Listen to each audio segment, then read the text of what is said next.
wala nang aaksayahing panahon. Nandito ako para tulungan kayo. Layo ko kayo sa gulo, sa panganib.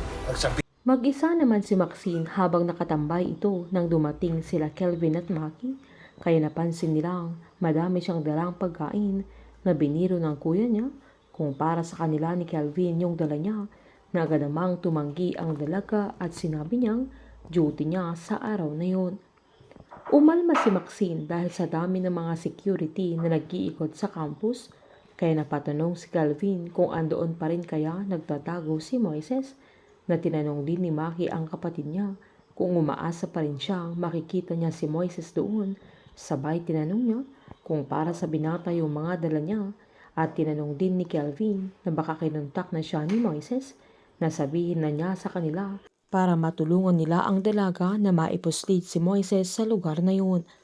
Agad namang sinabi ni Maxine na tuwing tumutunog yung cellphone niya ay umaasa siyang si Moises ang tumatawag o nagtitext, pero alam naman nila ang kaibigan nila na mas gusto niyang suluhin ang pinagdadaanan niya kesa mapahamak silang lahat. Habang naglalakad naman si Grace ay natakot siya nang maisang kotseng sumusunod sa kanya, at nang magpapanik na siya ay agad namang bumaba si Vincent sa sasakyan, kaya huminto si Grace at tinanong niya kung anong kailangan niya. Agad ding bumaba si Vincent at sinabihan niya si Grace na huwag siyang matakot dahil tutulungan siya, na agad tinanong ng dalaga kung sinong kasama niyang tutulong sa kanila, na agad namang sinaan ni Vincent na si Rafael ang tutulong sa kanila, at inutusan siya ng Pangulo para ipaabot na hindi nila kailangang mag-alala dahil andun siya para tulungan silang dalawa ni Mang Estong. Nagtawag naman si Dr. Yulo ng meeting sa mga staff sa Crestwood dahil madaming mga parents ang tumatawag sa office nila na may mga sang-ayon sa napakadaming securities, pero may mga hindi sang-ayon dahil nagmumukhang war zone ang campus, na pinaliwanag naman ni Benedict na aware naman ang lahat kung bakit dumating sila sa ganong sitwasyon. Sabay tinignan niya si Elmer na agad naman niyang sinabi na sa side siya ng mga parents na hindi sumasang-ayon sa ganong sitwasyon, dahil dapat second home ng mga estudyante ang school, na maramdaman nilang ligtas sila pero parang nasa barracks na sila.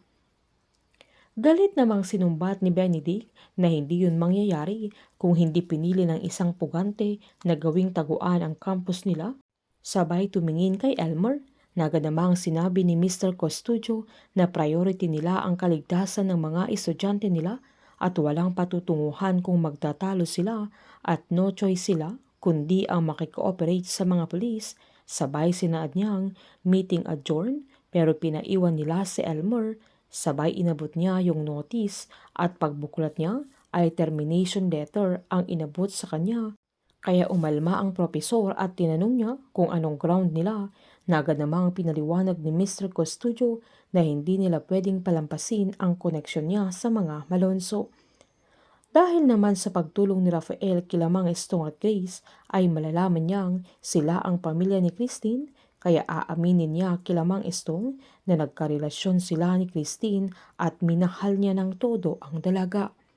Painit ng painit ang mga tagpo, sabay-sabay po nating subaybayan ang advance episode ng Pamilya Sagrado dito lamang po sa aking channel. Patuloy lamang po manood at mag-subscribe para ma-update po kayo sa mga susunod na episode. Marami pong salamat.